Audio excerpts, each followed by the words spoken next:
Hello,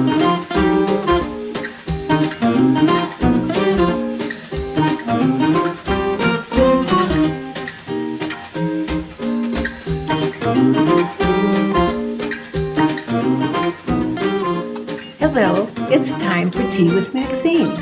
I'm so excited to be sharing some time with you over a cup of tea. Today, I'm enjoying a cup of Earl of Grey tea. It's a black tea with flavors of bergamot. My hope is that you will find these sessions fun, encouraging, informative, humorous, and inspirational. After all, we are body, mind, and spirit. The Bible tells us a merry heart doeth good like a medicine. So let's start with some humor. Let me see. I saw this on the internet. 4 things a woman should look for in a man. Number 1, it's very important he should be loyal and faithful. Number 2, it's important that he should be hardworking to support you in a manner that you want to be accustomed to. Number 3, it's important he should be kind and have a good sense of humor. Number 4, it's important that he be neat and clean and not overindulge in alcohol. And it's very, very important these 4 men don't know each other. So let me tell you a little about me. Do you like my hat?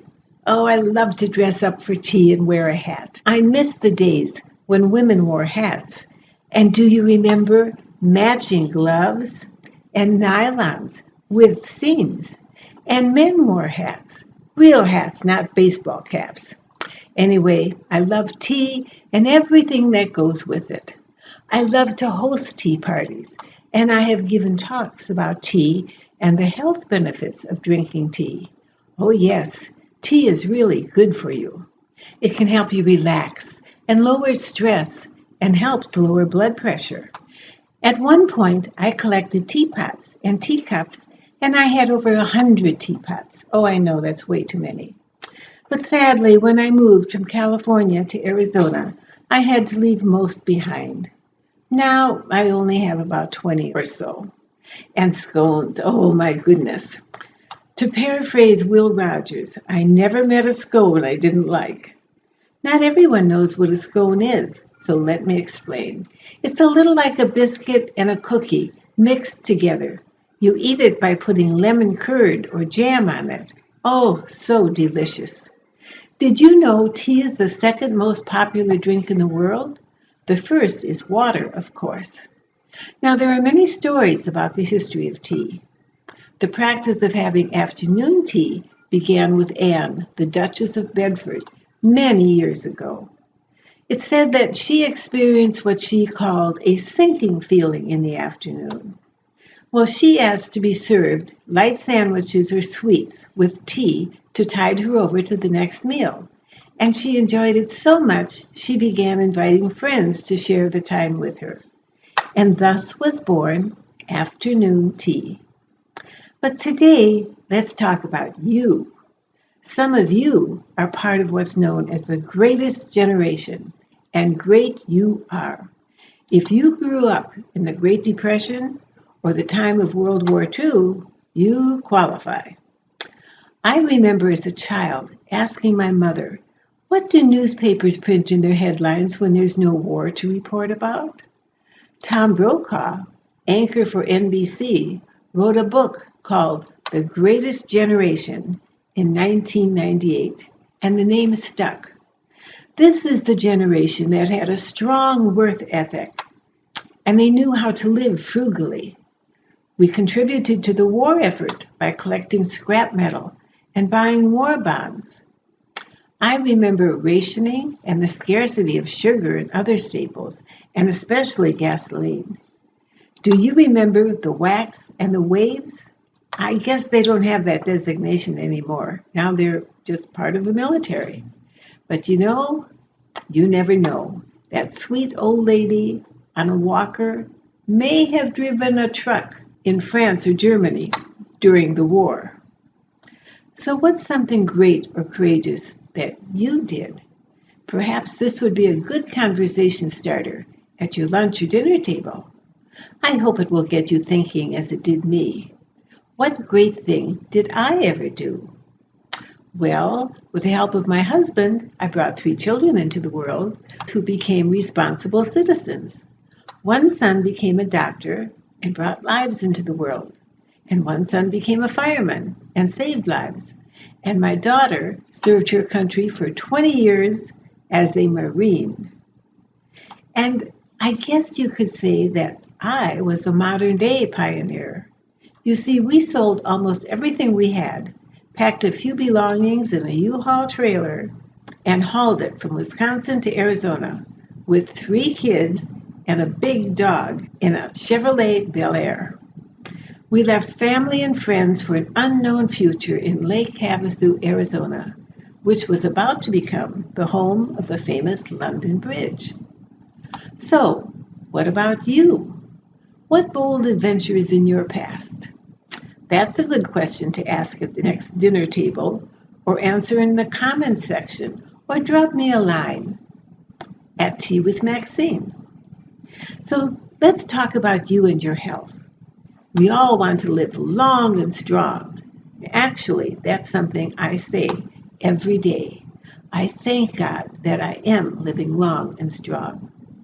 Are you ready to learn one of the best ways to increase your energy and help you feel better? It's easy and something you do every day. It's breathe. You see, seniors are notorious shallow breathers. We sit too much and we have a tendency to slouch. We don't fill our lungs. So right now, let's all take a nice big deep breath together. Are you ready? Okay, let's inhale. Big breath. Hold it and big exhale. Let's do it again. Big inhale and big exhale. You see, when you inhale, you're bringing oxygen to every cell in your body, including your brain. And when you exhale, you're getting rid of old stale air in your lungs, and you're getting rid of toxins. So let's do it again. And this time, when you exhale, picture a candle 10 feet out in front of you. And you want to imagine blowing that candle out. All right, are you ready? Let's do a big inhale and a bigger exhale. Just do this several times a day and you'll experience better health. Have you noticed how everything slows down with age, except for the time it takes for cake and ice cream to reach your hips? Someone said you can't stay young forever, but you can be immature forever. I don't know if that's a good thing, but I know that it's important to have fun. And one way to experience fun is to experience new things. Doing something new is a great exercise for your brain, and it's so important to keep our brains healthy too. So I encourage you to try something new this week. Try watching a different TV channel instead of the same old programs. Discover the Discover Channel, for instance. Watch a travel channel and learn all about a foreign country. Tune into an inspirational channel and feed your soul. I'm sure most of you know that puzzles are good for your brain. But did you know that if you keep doing the same type of puzzle all the time, your brain gets used to it and it's no longer a challenge? So if you always do a crossword puzzle, try doing a word search puzzle or even a jigsaw puzzle. If you take an interest in things and people, you'll find life more interesting. And you know, it's never too late to start a new hobby or learn a new skill or a language.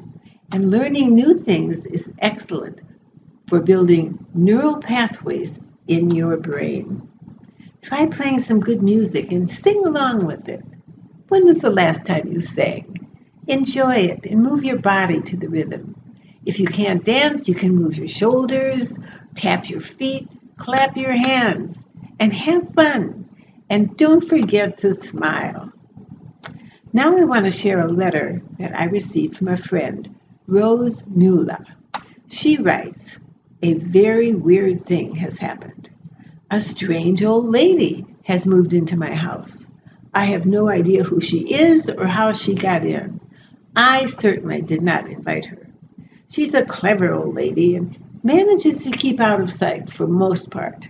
But whenever I pass a mirror, I catch a glimpse of her. And when I look in the mirror to check my appearance, there she is, hugging the whole thing, completely obliterating my gorgeous face and figure. Seems the least she could do is offer to pay part of the rent. But oh no. Oh, every once in a while I find a dollar bill stuck in a coat pocket, or some loose change under the sofa cushion, but it's not nearly enough. I don't want to jump to conclusions, but I think she is stealing money from me. I mean, I go to the ATM and withdraw $100, and a few days later it's all gone. Now, I don't spend money that fast, so it must be her. You think she'd spend some of that money on a good wrinkle cream. She sure could use it. And food seems to disappear at an alarming rate, especially the good stuff like ice cream and cookies. She must have a real sweet tooth because I notice she's really packing on the pounds. And she messes with files and papers so I can't find anything. Now this is particularly annoying since I am extremely neat and organized. And she's done something to the volume controls on my TV and radio too. Now all I hear are mumbles and whispers. And lately she's been fooling with my groceries before I put them away, applying glue to the lids, making it almost impossible to open the jars. And just when I thought she couldn't get any worse, she proved me wrong. She came along when I went to get my picture taken for my driver's license, and just as the shutter clicked, she jumped right in front of me. I just hope she never finds out where you live. I really do. I read an interesting story about Dolly Parton.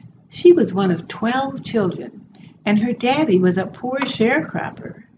He was a good man, but can you imagine trying to support a family of 12? And he didn't even know how to read.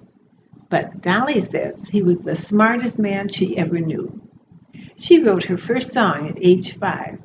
She loved to sing and had big dreams. She says she dreamt big, prayed big, and worked like the dickens. As a child, she would take a tin can, put it on a stick, and jam it in the front crack on the front porch and pretend it was a microphone. She serenaded the pigs and the chickens and the ducks in the front yard and imagined them as her audience. Eventually, she moved to Nashville, and the rest is history. She wrote over 3,000 songs and became a member of the Country Music Hall of Fame. Most people don't know the rest of her story. She wanted to give back, and she remembered how thrilled she was as a little girl when she received her first book. So she started what she called the Imagination Library and partnered with thousands of organizations to provide 130 million books all over the world to children who might never had a book of their own. 130 million, can you imagine? Her desire for a way to give back to families led to the creation of Dollywood, a fun theme park in the beautiful Smoky Mountains. Have you been there? It's one of the places I've always wanted to go. Not bad for a little girl who grew up in poverty on the banks of a river in Tennessee. You know, I believe you're never too old to dream. I still have dreams, and I hope you do too. There's a song from the Broadway hit South Pacific called Happy Talk that says, you gotta have a dream. If you don't have a dream, how are you gonna have a dream come true? So be like Dolly. Dream big, pray big, and work or believe big. The Bible tells us all things are possible with God. Oh my goodness, look at the time.